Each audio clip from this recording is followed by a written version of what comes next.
बिस्मिल्लाहिर्रहमानिर्रहीम। अस्सलाम वालेकुम नाज़रीन, आप YouTube चैनल देख रहे हैं। मैं इमरान खान हूँ। ये अब तक की सबसे बड़ी ख़बर है और बल्कि बड़ी बड़ी ख़बरें 3-4 इकट्ठी हो गई हैं। मैं पहले आपको सिर्फ़ और सिर्फ उनकी हेडलाइंस बता देता हूँ कि एक्चुअली पाकिस्तान में क्या हो रहा है। नंबर 1 सबसे बड़ी ख़बर यह है कि जो एक रुकनी कमीशन बनाया गया था और हुकूमत ने यह दावा किया था कि वो इंसाफ करेगी, जिस पे बहुत शोर मचा था। हमने भी उस पर आवाज़ बुलंद की थी कि अदलिया की आज़ादी के ख़िलाफ़ है हुकूमत का ये कदम और काजी फ़ाइज़ ईसा साहब को किसी सूरत भी हुकूमत के कमीशन बनाने वाली बात के ऊपर नहीं जाना चाहिए था, उनके साथ ये मामला तय नहीं करना चाहिए था। तो उस मामले के ऊपर जो कमीशन बनाने के लिए इंतखाब किया गया था, तसद्दुक़ जिलानी साहब का, जो retired chief justice of Pakistan है, उन्होंने इसके ऊपर इनकार कर दिया और उन्होंने कहा जी कि मैं ये नहीं कर सकता, और उन्होंने माजरत कर ली इस सारी सूरत हाल में। और उन्होंने क्या कहा ये तफसील आपको बताता हूँ। उसके बाद सुप्रीम कोर्ट ऑफ पाकिस्तान ने 7 रुकनी लार्जर बेंच तश्कील दे दिया। हाई कोर्ट इस्लामाबाद के 6 जजेस ने जो ख़त लिखा था उसकी बुनियाद के ऊपर।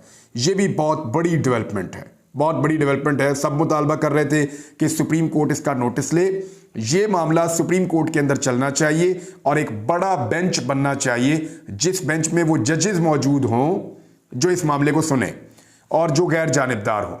या तो फिर इसके ऊपर एक कमीशन बनना चाहिए, हाजिर सर्विस जो जजेस हैं सुप्रीम कोर्ट ऑफ पाकिस्तान के, उनके ऊपर मुश्तमिल कम से कम 3 जजेस हों, कमीशन बने। ये भी एक नुक्ता उठाया जा रहा था। तो हुआ ये कि हाई कोर्ट के जजेस पर चीफ जस्टिस का आज खुद नोटिस, 7 रुकनी लार्जर बेंच तश्कील दे दिया। इसकी तफसीलात मैं आपको बताता हूँ। यहाँ पर भी एतराज़ात सामने आएंगे और आ रहे हैं। पाकिस्तान तहरीक इंसाफ के लिए एक बहुत बड़ी खबर।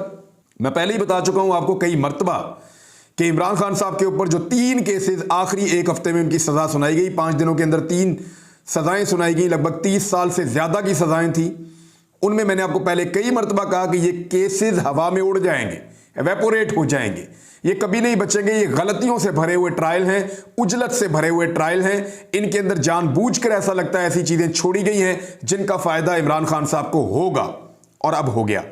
तोशाखाना केस में इमरान खान और बुशरा बीबी की सज़ा मुअत्तल हो गई है। ये बहुत बड़ी डेवलपमेंट है। दूसरी जानिब फवाद चौधरी की ज़मानत भी मंजूर हो गई है, उनको अब रिहा किया जा सकता है। अगर किसी और मुकदमे में उनको नहीं डाला जा रहा तो ये बहुत बड़ी बड़ी खबरें हैं। मैं सबसे पहले आपको जो खबर है वो दे देता हूँ कि तसद्दुक़ जिलानी साहब ने क्यों माजरत की, ये सबसे बड़ा सवाल है। उनके बेटे ने भी लिखा कि इसकी कोई गुंजाइश नहीं है और ये ठीक अमल नहीं है कि एक रुकनी कमीशन बना दिया जाए। 6 जजेस जो है हाजिर ड्यूटी, वो एक शिकायत कर रहे हैं, उसके ऊपर एक रिटायर्ड जज पर मुश्तमिल एक कमीशन बना दिया जाए और वो इंसाफ करेगा।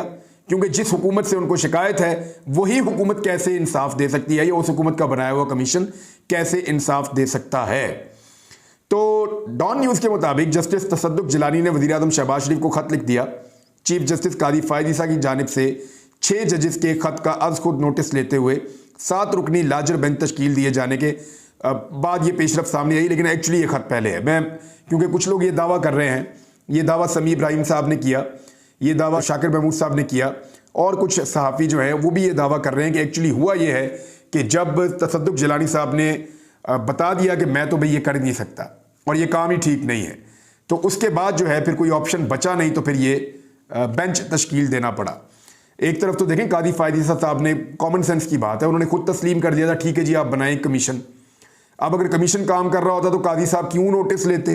अब कमीशन ने क्योंकि काम करने से मादरत की, तभी तो काजी साहब ने नोटिस लिया। ऑब्वियस है, समझ में आने वाली बात है, इसके अंदर कोई रॉकेट साइंस तो है नहीं। तसद्दुक़ जिलानी साहब ने लिखा कि एतमाद करने पर वज़ीर आज़म का, काबीना का और चीफ जस्टिस ऑफ पाकिस्तान काजी फ़ाइज़ ईसा का और सुप्रीम कोर्ट के सीनियर तरीन जज जस्टिस मंसूर अली शाह का शुक्रिया अदा करता हूँ। अब ये नाम आपने याद रखने हैं, मैंने आगे जाके आपको बताने हैं कि 2 सीनियर सुप्रीम कोर्ट के जजेस, एक वज़ीर आज़म पाकिस्तान और एक वफाकी काबीना, इनका उन्होंने शुक्रिया अदा किया है। और 30 मार्च को इस्लामाबाद हाई कोर्ट के जजेस के इल्ज़ामात पर एक रुकनी इंक्वायरी कमीशन बनाने की मंजूरी दी गई थी और जस्टिस रिटायर्ड तसद्दुक़ जिलानी को कमीशन का सरबराह मुकर्रर किया गया था। तो तसद्दुक़ जिलानी साहब को उसूली तौर पे ये लगता है कि ये कमीशन काम नहीं करेगा और ये कमीशन जो है वो ठीक नहीं बन रहा, और दूसरा उनको ये लगता है कि इस कमीशन के अंदर से कुछ नहीं निकलेगा और बदनामी अलग हो जाएगी। लिहाजा उम्र के इस हिस्से में उन्होंने गलत काम करने से मादरत कर ली, अपनी इज्जत को महफूज रखा, क्योंकि बहुत सारे लोग उनको कह रहे थे कि आप अपनी इज्जत बचाएं और इस मामले से अपने आप को दूर रखें। अब जब उन्होंने इनकार कर दिया तो उसके बाद अब जो डेवलपमेंट है वो ये है कि हाई कोर्ट के जजेस ने जो खत लिखा उस पर चीफ जस्टिस का आज खुद नोटिस 7 रुकनी लार्जर बेंच तश्कील दिया है। अब जरा बेंच के अंदर जो जजेस हैं उनका आप नाम सुन लें, और कुछ जजेस को शामिल नहीं किया गया जिसके ऊपर तनकीद की जा रही है, कुछ जजेस को शामिल किया गया इसके ऊपर भी तनकीद की जा रही है। कादी फायद ईसा साहब ने इस्लामाबाद हाई कोर्ट के 6 जजेस के खत का आज खुद नोटिस लेते हुए 7 रुकनी लार्जर बेंच तश्कील दे दिया है, और सरबराह खुद कादी फायद ईसा साहब होंगे। जस्टिस मंसूर अली शाह इसका हिस्सा हैं, सीनियर जज हैं। जस्टिस याया खान अफरीदी इसका हिस्सा हैं। जस्टिस जमाल खान मंदुखेल इसका हिस्सा हैं। जस्टिस अतर मिनुल्लाह इसका हिस्सा हैं। जस्टिस मुसर्रत हिलाली इसका हिस्सा हैं, और जस्टिस नईम अख्तर अफगान बेंच का हिस्सा है।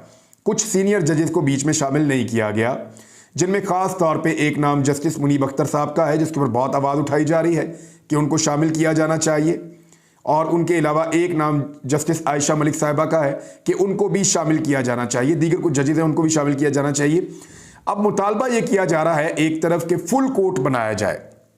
आपको याद होगा कि मुस्लिम लीग नून, पीपल्स पार्टी, फजलुर रहमान साहब, MQM, ANP, 13 जमाती इत्तेहाद PDM जो है वो छलांगे मारता था उस वक्त जब जस्टिस उमर अता बंदयाल साहब ने एक बेंच बनाया था, और वो सब उस वक्त कहते थे फुल कोर्ट बनाएं, फुल कोर्ट बनाएं, अवामी नौयत का मामला है, पाकिस्तान का मसला है, फुल कोर्ट बनाएं, फुल कोर्ट बनाने में क्या एतराज़ है, फुल कोर्ट ही बनना चाहिए।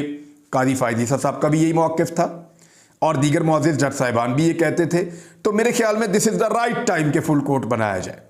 वजह यह है कि सुप्रीम कोर्ट ऑफ पाकिस्तान के अंदर एक ऐसा मामला है जो अदलिया की आज़ादी का मामला है, अदलिया की खुद मुख्तारी का मामला है। पाकिस्तान में अदलिया के तशख़्ख़ुस और अदलिया के ऊपर पाकिस्तानियों के एतमाद का मामला है। तो इस मामले में फुल कोर्ट बनाया जाना बहुत ज़रूरी है। अब वो तमाम लोग जो दिन रात छलांगे मारते थे और ये कहते थे कि फुल कोर्ट बनाया जाए, अब उनका मौक़िफ़ आप सुनिएगा। थोड़े दिन पहले तक हमारे कुछ लोग, कुछ साफ़ी दोस्त भी इसके अंदर शामिल थे, पॉलिटिकल लोग भी इसमें शामिल थे। वो इस कमीशन की तारीफ़ में ज़मीन आसमान के कलाबे मिला रहे थे। वो ये कह रहे थे कि मसला हल हो गया, कमाल हो गया, और जो पाकिस्तान बार कौंसिल है उसने भी इसके ऊपर जो है वो एक कॉन्सेंट दे दी। तो आपको पता है कि वहाँ पे आसमा जहांगीर ग्रुप जो हैं, ख़ास तौर पे जिसको आजकल लीड कर रहे हैं एहसन भून और आज़म नज़ीर तारण, उन लोगों ने कंट्रोल करके वहाँ पे चीज़ें जो हैं वो काबू की हुई हैं, और वो हुकूमत के फ़ायदे में चीज़ों को लेकर चलते हैं। बी टीम बना दिया हुकूमत की आसमा जहांगीर ग्रुप को, जिसने हमेशा अदलिया की इज्जत के लिए और इंसाफ के लिए आवाज़ उठाई थी। अब मामला ये है कि वो तमाम लोग जो पहले कमीशन को सपोर्ट कर रहे थे अब इस लार्जर बेंच को सपोर्ट करेंगे। यानी पहले भी गलत चीज को सपोर्ट कर रहे थे, अब फिर गलत चीज को सपोर्ट करेंगे। पहले गलत साबित हो चुके हैं, उसके ऊपर पहले उन सारों को माफी मांगनी चाहिए कि हमारा मौक़िफ़ गलत था, लिहाजा अब इसके ऊपर लार्जर बेंच बन गया है। पहले मौक़िफ़ के ऊपर हम माफी मांगते हैं, अब इस लार्जर बेंच को हम सपोर्ट कर रहे हैं, फिर उनको थोड़े दिन बाद माफी मांगनी पड़ेगी कि लार्जर बेंच का मौक़िफ़ भी गलत था, फुल कोर्ट बैठना चाहिए। सारे के सारे जजेस बैठें और बैठकर फैसला करें कि पाकिस्तान के अंदर अदलिया की आज़ादी कैसी होनी चाहिए, खुद मुख्तारी कैसी होनी चाहिए, वकला और तमाम लोगों को इसके ऊपर मुतमईन किया जाए। अब इसमें जो है वो 2 मुअज़्ज़िज़ जज साहिबान मौजूद नहीं हैं, और 2 जजेस के ऊपर 3 जजेस के ऊपर एतराज़ हो रहा है। एक तो 2 जजेस वो हैं जिन्होंने पाकिस्तान तहरीक इंसाफ से बल्ले का निशान वापस लिया था, उसमें जस्टिस कादी फायद ईसा साहब हैं और जस्टिस मुसर्रत हिलाली साहिबा हैं। तो इन दोनों के ऊपर भी एतराज़ किया जा रहा है लोगों की जानिब से। दूसरा एक एतराज़ ये है कि कादी फायद ईसा साहब और जस्टिस मंसूर अली शाह साहब, ये दोनों अब इस केस को नहीं सुन सकते। वो इसलिए, मेरी दानिश में भी नहीं सुन सकते, वो इसलिए कि इन्होंने एक रुकनी कमीशन बनाने के ऊपर कॉन्सेंट दी थी, और वो जो कमीशन के रुकन जिनको बनाया गया था, जिन्होंने एतराज़ कर दिया और उन्होंने कहा जी मैं उसके अंदर नहीं बैठ रहा, माजरत कर ली उन्होंने, तसद्दुक जिलानी साहब ने, उन्होंने शुक्रिया भी इन 2 मुअज़्ज़िज़ जज साहिबान का अदा किया है। लिहाजा ये 2 मुअज़्ज़िज़ जज साहिबान इस सारे मामले को एक और तरह से डील करना चाहते थे, लिहाजा उस तरह से डील होना गलत साबित हुआ। तो अब इन दोनों जज साहिबान को इसका हिस्सा नहीं बनना चाहिए। ये दोनों जज साहिबान हुकूमत के साथ उस मीटिंग का हिस्सा भी थे। दूसरा, कादी फायद ईसा साहब के हवाले से ये मामला इसलिए भी बड़ा अहम है कि कादी फायद ईसा साहब के नॉलेज में ये बात 10-11 माह पहले से मौजूद थी, यानी लगभग 10 माह से ज़्यादा हो गए हैं। उन्हें मालूम था कि जजेस किस सूरत हाल से गुजर रहे हैं, और जजेस ने उनको सारी सूरत हाल से आगाह किया था, लेकिन उन्होंने इस सारे मामले पर कुछ नहीं किया। अगर कोई ये कहे कि जानबूझकर नहीं किया तो ये इल्ज़ाम भी लगाया जा सकता है लगाने वालों की जानिब से। वो इसलिए कि कादी साहब बहुत सारी चीज़ें याद रखते हैं, बहुत सारी चीज़ें उनके दिमाग में रहती हैं। वो ये कैसे भूल गए कि उनके साथी जजेस ने उन्हें ये बताया था कि हम लोग बहुत मुश्किल में हैं, दिक्कत में हैं, हमें दबाव का सामना है और हम इंसाफ नहीं दे पा रहे लोगों को आज़ादी के साथ। हम पर दबाव डाला जा रहा है ख़ास तौर पे सियासी केसेस को हैंडल करने के लिए। लिहाजा कादी फ़ायद ईसा साहब को इस बेंच का हिस्सा नहीं होना चाहिए। वो सरबराह हैं बेंच के, उनको इसके अंदर से अपने आप को अलग करना चाहिए और जस्टिस मंसूर अली शाह साहब को भी अपने आप को अलग करना चाहिए। कुछ लोग कह रहे हैं कि जस्टिस मुसर्रत हलाली साहिबा और एक जस्टिस नईम अख्तर अफगान साहब जो जूनियर जज हैं, इनसे सीनियर जजेस को इसका हिस्सा नहीं बनाया गया। अब मुख्तलिफ तौजीहात दी जाएंगी लेकिन लोग इसको मानेंगे नहीं, ये मामला यहां रुकेगा नहीं। 300 वकला ने पहले लेटर लिखा है, अब 3000 वकील और लेटर लिख देंगे। ये मामला कहीं पे ब्रेकें लगनी नहीं है, होना यही है कि अदलिया की आज़ादी के लिए ये मामला आगे बढ़ता चला जाएगा और वकला इस पे हार नहीं मानेंगे। सिविल सोसाइटी इस पे बात करेगी, सहाफ़ी इस पे बात करेंगे, पाकिस्तानी इसके ऊपर बात करेंगे। तो मेरे ख्याल में ये बेंच तो बन गया है, एक अच्छा कदम उठाया गया है कि सो मोटो हो गया। लेकिन बुध वाले दिन जब इसकी समाअत होगी 11 बजे और 3 अप्रैल को, आज यकम है, 2 दिन के बाद यानी परसों इसकी समाअत है, तो जब बुध वाले दिन इसकी समाअत होगी 11 बजे सुबह, तो ये नुक्ता ज़रूर उठाया जाएगा कि इसमें फुल कोर्ट बनाया जाए, तश्कील दिया जाए एक ऐसा बेंच जिसमें तमाम जजेस शामिल हों और तमाम जजेस का शामिल होना ही इंसाफ की ज़मानत होगा। लिहाजा अब ये मामला यहाँ पे आके रुक गया है तो ये पाकिस्तान तहरीक इंसाफ के मौक़िफ़ की बहुत बड़ी फतह है। फाज शहबाज साहब ने एक खबर दी थी और बहुत बड़ी खबर दी थी। उन्होंने ये कहा था कि ये 6 जजेस किसी सूरत हार नहीं मानेंगे, ज़रूरत पड़ी तो इस कमीशन के खिलाफ ये पटिशन लेके सुप्रीम कोर्ट ऑफ पाकिस्तान में भी जाएंगे। तो ये एक नई और बड़ी अजीब सिचुएशन पैदा हो जाती। अब उस सिचुएशन से भी अवॉइड किया गया है, लेकिन क्या इस बेंच को ये 6 जजेस मान लेंगे? देखें, अब 6 जजेस को आकर बातचीत भी करनी है सुप्रीम कोर्ट ऑफ पाकिस्तान में, तो वो ये कह सकते हैं कि ये जो बेंच बना हुआ है इस पर में एतराज़ है, आप फुल कोर्ट बैठाएं। वो ये कह सकते हैं कि जनाब बाकी जजेस जो हैं इनको शामिल किया जाए। हो सकता है कि वो 1-2 जजेस के ऊपर एतराज़ कर दें, वो आकर ये कहें कि जनाब कादी फ़ायद ईसा साहब जो हैं उनको तो ये मामला हम पहले बता चुके हैं, उन्होंने कुछ नहीं किया और आप लोग हुकूमत को बैठ के यकीन दहानियाँ भी करवाते रहे कि आप उनकी दीगर मामलात में मदद करेंगे, तो हमें तो उन्हीं से शिकवा है, लिहाजा आप इस बेंच से अपने आप को अलग कर लें। तो एक बड़ी ऑड और अजीबोगरीब सिचुएशन पैदा हो जाएगी। आने वाले दिनों में देखते हैं इस पर होता क्या है। अब आ जाए सबसे बड़ी खबर जो पाकिस्तान तहरीक इंसाफ के लिए है। मैंने आपसे अर्ज किया था और बार बार कहा था कि ये केसेस नहीं बचेंगे, ये केसेस गलतियों से भरे पड़े हैं, उजलत से भरे पड़े हैं। और मैंने ये भी कहा था कि जिन जजेस ने ये फैसले दिए हैं, पाकिस्तान तहरीक इंसाफ के लोगों को चाहिए कि उनका शुक्रिया अदा करें कि जितनी गलतियों वाला ट्रायल है, जितनी उजलत वाला ट्रायल है, उतना ही ज्यादा फायदा इमरान खान को, बुशरा बीबी को, शाह महमूद कुरैशी को और बाकी लोगों को होने वाला है। और वही हुआ जो मैंने कहा था। तोशा खाना का केस, इमरान खान और बुशरा बीबी की सजा मुअत्तल हो गई है और उनको रिहा करने का हुक्म जारी कर दिया गया है। अब रह गया पीछे साइफर का केस और इद्दत का केस और एक आधा और केस। तो 4 केसेस हैं, सिर्फ 4 में से 1 उड़ गया, 3 रह गए। ये लंबा चलेगा नहीं। ये केसेस मेरी दानिश में सिर्फ इसलिए थे कि ऊपर नीचे सजाएं सुनाओ, लोग मायूस हो जाएं, लोग वोट डालने के लिए ना निकलें, नंबर 1। नंबर 2, इमरान खान साहब को एक मखसूस मुद्दत तक जेल के अंदर बंद रखा जा सके। तो वो जो मखसूस मुद्दत तक जेल के अंदर बंद रखने का एक फिनोमिना था या एक प्लानिंग थी, वो तो कामयाब हुई, लेकिन जो लोगों को मायूस करने की प्लानिंग थी वो कामयाब नहीं हुई। पाकिस्तानी मायूस नहीं होते। पाकिस्तानियों के बारे में हमेशा गलत असेसमेंट की जाती है कि कमज़ोर लोग हैं, बिखरे हुए लोग हैं और ये मायूस हो जाते हैं, हौसला नहीं करते, हिम्मत नहीं पकड़ते। ये सारी गलत असेसमेंट होती है।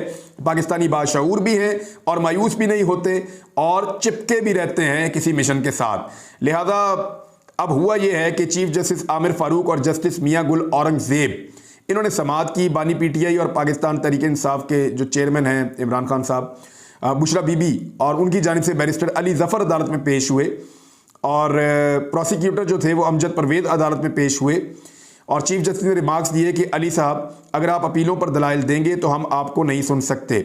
साइफर केस में अपीलों को सुना जा रहा है, दोनों अपीलों को एक साथ नहीं सुना जा सकता। चीफ जस्टिस ने कहा कि अगर आप सज़ा मुअत्तली के ऊपर दलाइल देना चाहते हैं तो हम सुन लेते हैं, सज़ा के खिलाफ अपील ईद के बाद मुकर्रर करेंगे। सज़ा भी ख़त्म हो सकती है, वो अपील बाद में आएगी, लेकिन सज़ा मुअत्तल करवा ली है फौरी तौर पे और 31 जनवरी को बानी तहरीक इंसाफ इमरान खान साहब को और उनकी अहलिया को तोशाखाना में 14-14 साल सजा दी गई थी। तो 14-14 साल तो बीच में से निकल गए। अब जो बाकी रह गए हैं वो भी आप देखिएगा कि आने वाले दिनों में इंशाल्लाह निकल जाएंगे। उसकी वजह यह है कि इन केसेस के पल्ले ही कख नहीं था, और जिन लोगों ने इस पे कहा ना इमरान खान को ये हो जाएगा, वो हो जाएगा, खत्म शुद्ध हो जाएगा, वो सारे अब बेचारे तत्ते तवे पे बैठे होंगे, छलांगे मार रहे होंगे, मादरत मेरे इन अल्फाज के लिए, लेकिन होना उनके साथ यही है। क्योंकि इन केसेस के बारे में जिस बंदे ने वकालत की ABC भी नहीं पढ़ी ना, उसको भी पता था ये केसेस गलत हैं। और ये जब भी कभी जजेस के सामने आएंगे तो जजेस चाहकर भी इसमें इमरान खान की सजा बरकरार नहीं रख पाएंगे। इमरान खान की सजा खत्म ही करनी पड़ेगी उन्हें। लिहाजा यहाँ पे केसेस जो हैं उनमें सजा मुअत्तल तो हो गई है, जल्द खत्म भी हो जाएगी। अभी आप देखेंगे साइफर में भी सजा मुअत्तल हो जाएगी, और इद्दत वाला केस तो आता ही उड़ जाएगा, उसके पल्ले ही कख नहीं है, क्योंकि वहां पे इस्लामाबाद हाई कोर्ट का एक फैसला मौजूद है। और इससे पहले भी ये मामला जो है वो पहले बहुत ज़्यादा फैसले मौजूद हैं, सुप्रीम कोर्ट के फैसले मौजूद हैं, तो उनकी रोशनी में ये केस भी उड़ जाएगा और कोई केस बाकी बचेगा नहीं। तो इमरान खान को मैक्सिमम अंदर रखना हो तो उनका अपना जो अंदाजा है उससे ज़्यादा अंदर नहीं रखा जा सकता। नाज़रीन, अब तक के लिए इतना ही। बहुत सारी डेवलपमेंट्स आपके साथ शेयर करते हैं अगले व्लॉग में। अपना ख्याल रखिएगा, अपने इस चैनल का भी। अल्लाह हाफ़िज़।